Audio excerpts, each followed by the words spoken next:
Assalamualaikum warahmatullahi wabarakatuh, sahabat Imran Fase dimanapun saudaraku berada.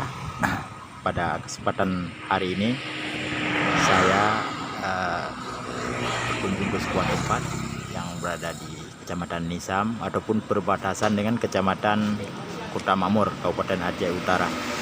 Inilah areal persawahan yang masih tergenang banjir, sisa-sisa banjir beberapa hari yang lalu, dan masyarakat di sini mengeluh dengan hal tersebut karena kebanyakan masyarakat di sini gagal panen, tidak balik modal, dan bahkan ada yang rugi total.